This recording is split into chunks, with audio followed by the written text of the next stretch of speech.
Scorpio at Aries.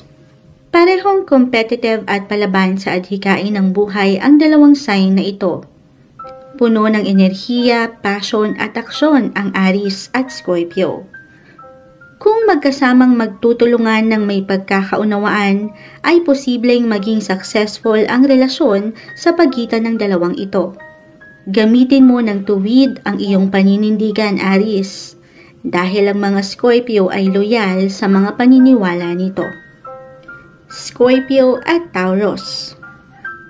May ilang pagkakaiba ang pares na ito.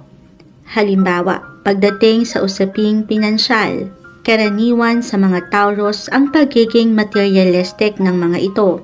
Attracted para sa kanila yung mga bagay na mamahalin o sitwasyon at lugar kung saan merong comfort o sila ay komportable kahit pa ito'y pagkagastusan. Samantalang ang mga Scorpio ay medyo kabaligtaran ng katangian na ito ng isang Taurus. Sila ay diretso, praktikal at hindi komplikado kung mag-isip. Ang Taurus at Scorpio ay parehong may pagka-possessive, pero hindi naman magiging malalim na problema ito kung magiging flexible at adaptable sila sa bawat isa. Kung bibigyan ng pagkakataon ay magwo-work ang pares na ito. Sapat na pag-unawa sa isa't isa ang kailangan. Scorpio at Gemini. Gemini rules communication. Sa dalawang sign na ito, ang Gemini ang daan upang mag-work ang pares na ito. Dahil isa sa katangian na meron ng mga Scorpio ay ang pagiging malihim o masikreto nito. Kabilang ang mga Scorpio sa kasabihang man of few words. Nakabaligtaran naman sa katangian ng isang Gemini. Likas sa mga ito ang pagbabahagi. Very open sila sa mga bagay. Pero pahahalagahan ng isang Scorpio ang katangiang ito ng isang Gemini. Basta't iiwasan lang ang pagiging indecisive ng isang Gemini o yung pabago-bago ang nais. Dahil karaniwan sa mga Scorpio ay very loyal at sila ay stick to one. Kaya kung hindi ka pa Gemini handa sa isang Scorpio, ay pag-isipang mabuti ito. Scorpio is a water sign.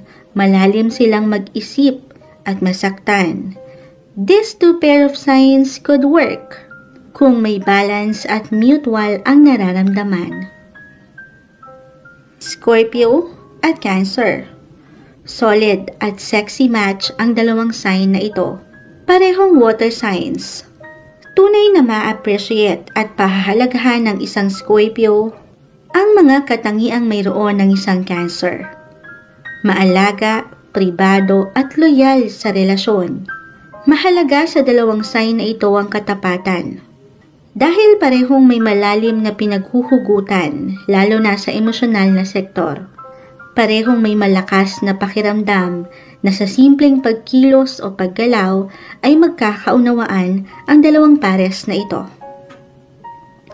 Scorpio at Leo. There's a lot of heat between this combo. Heat in your bed, bath, and beyond. Mas affectionate and showy ang mga Scorpio kaysa mga Leo. At ito ay isang katangian na tunay namang ma-appreciate ng Leo. May pagka-possessive man ang isang Scorpio, yun ay dahil mahalaga sa kanya ang kapareha. Leos rules the heart. They are loyal, but can be intense too. Kailangan pa rin ng sapat na balanse sa pares na ito. Balance because they both have strong personalities. Mas emotional ang mga Scorpio. Isang bagay na hindi magiging malalim na problema sa isang Leo. Leo loves to love. They will truly appreciate the adoration and attraction a Scorpio can give. Scorpio at Virgo. These two are meant to be together. May ilang pagkakaiba pero kung aalalayan ang isa't isa ay walang malalim na magiging problema. Yun lamang, hindi malalaman ng isang Virgo ang tunay na saloobin ng Scorpio kung walang malalim na pag-uusap. Dahil una sa lahat ay malalim kung mag-isip at makaramdam ang mga Scorpio. For some, they can never really know a Scorpio. Sila kasi yung may pagkamalalim at misteryoso sa zodiac. Isang katangian na hindi palaging mauunawaan ng isang maalalahanin na Virgo. Kaya importante na panatilihing bukas ang komunikasyon sa dalawang ito. Pero walang dapat ipag-alala ang isang Virgo. Dahil once na nag-commit ang isang Scorpio, ay tapat at mapagmahal ang mga ito. Gayunpaman, bigyan pa rin ng tamang limitasyon at privacy ang bawat isa. Iwasan lang ang sobrang pag-aalala o pagtatanong, Virgo. Scorpio is a water sign. Hindi mo man ito mapuna pero very sensitive sila at nauunawaan niya yung lugar mo sa pagmamahal at pag-aalalang ito. Tiwala lang sa isa't isa. Scorpio at Libra. Interesting match. May ilang pagkakaiba pero kung susuriin at bibigyan ng pag-unawa ang pagkakaibang ito, ay magkakasundo sila. Parehong walang ibang hangarin kundi ang relasyon na mutual or equal, pero may ilang challenge dito. Ang Scorpio ay may pagka-misteryoso o nais ng mga bagay na sila ay mahihiwagaan. Huwag mo munang ibunyag ang lahat. But as a Libra, gusto nila ng affair na very open at fair. Samantalang ang Scorpio, bukod sa pagiging mysterious, maari ring sensitive sila at hindi pala kwento.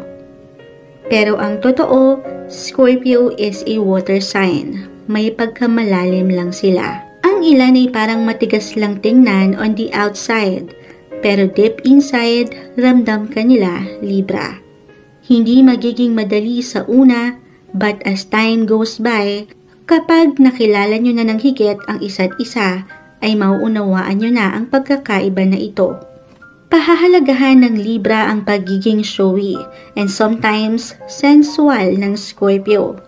At tunay na ma-appreciate ng isang Scorpio ang pagbibigay ng solid commitment at atensyon ng isang Libra para sa kanya.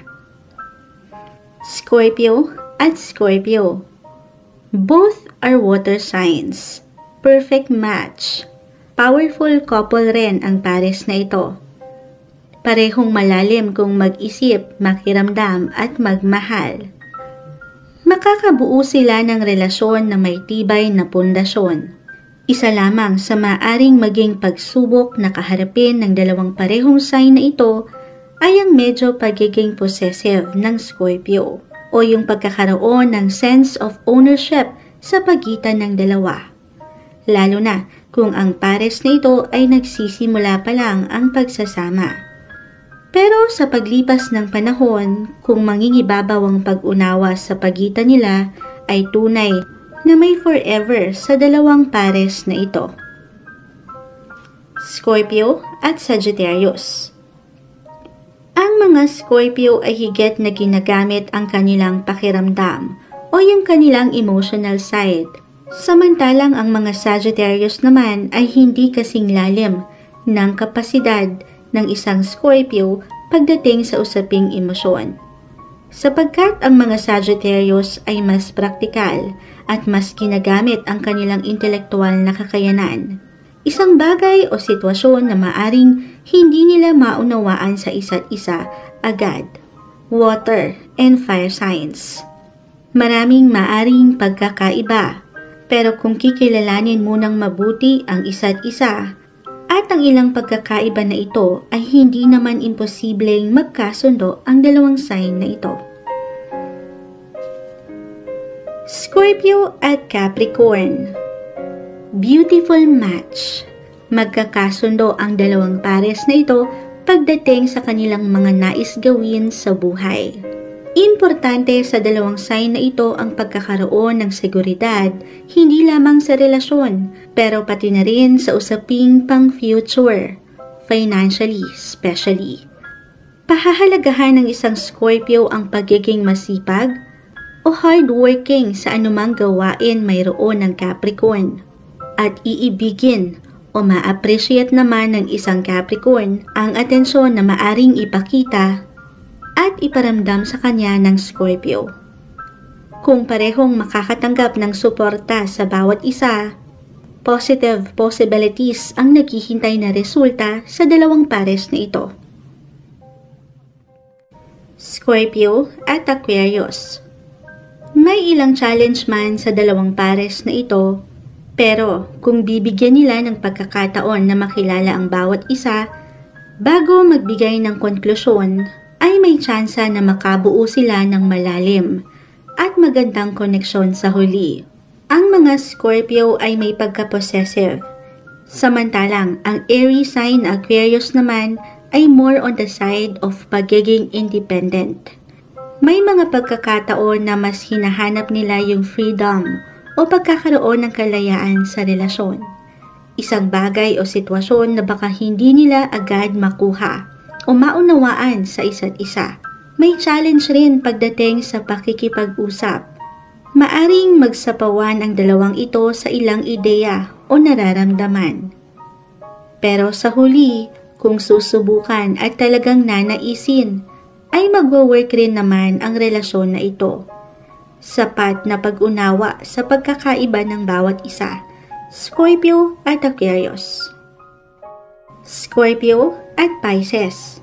The sweetest and genuine match. Parehong water signs.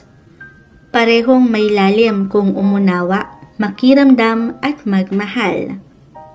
Walang higit na makakaintindi sa dalawang sign na ito kundi ang bawat isa. Pero still, kagaya ng lahat sa isang relasyon, mayroon pa ring ups and downs sa pares na ito. Ngunit hindi ito magiging malalim na problema, basta't mananatili ang respeto, katapatan at pag-unawa sa isa't isa.